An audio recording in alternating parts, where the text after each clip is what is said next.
ఏవండి ఈ చీరలో ఎలా ఉన్నానండి? ఈ చీరలో చాలా బాగున్నావే.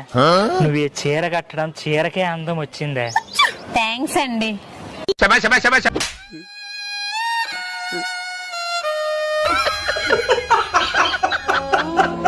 ఏమండి, మన ఇంటికి చుట్టాలు వస్తున్నారు గానీ నేనేమో వంట చేయాలి. అర్జెంట్ గా షాప్ కి వెళ్ళి ఈ 100 రూపాయలతో పెరుగు ప్యాక్స్ తీసుకురండి. ఏంటి? నేను 100 రూపాయలు తీసుకెళ్లి పెరుగు ప్యాకెట్ తీసుకురా? నేనే 200 ఇస్తున్నాను గానీ నువ్వు వెళ్ళి తెచ్చుకోపో. అని నేను వెళ్ళాలా? నేను 500 ఇస్తున్నాను, మీరు వెళ్ళి తీసుకురండి. నేను 1000 రూపాయలు ఇస్తున్నాను, నువ్వు వెళ్ళి తెచ్చుకోపో. నేను 2000 ఇస్తున్నాను, మీరు వెళ్ళి తీసుకురండి. నేను 5000 ఇస్తున్నాను, వెళ్ళి తీసుకురాపో. సరేనండి, నేను వెళ్ళి తీసుకొస్తాను.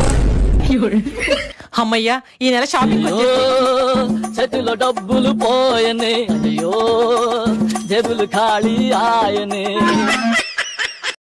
ఏంటి, నేను మిమ్మల్ని ఒకటి అడగనా? మీ అమ్మానానికి నీకు ఉన్న అలవాటే కదే, అడుక్కో. రోడ్డు మీద ఒక పక్క 500 ఒక పక్క 1000 రూపాయలు పడున్నాయనుకోండి, మీరేం తీస్తారు?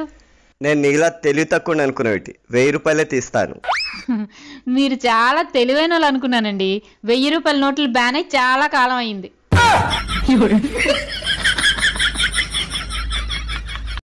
మేడం, మీ హస్బెండ్ ని చంపేశారు, కారణం ఏంటి? తాగి ఇంటికొచ్చిండు. తాగేసి వస్తే చంపేస్తారా? అన్నమేయి అరుణ అన్నాడు. అన్నం వేయమంటే చంపేస్తారా? నా పేరు లావణ్య. అవునా, చంపేయడమే కరెక్ట్ అండి.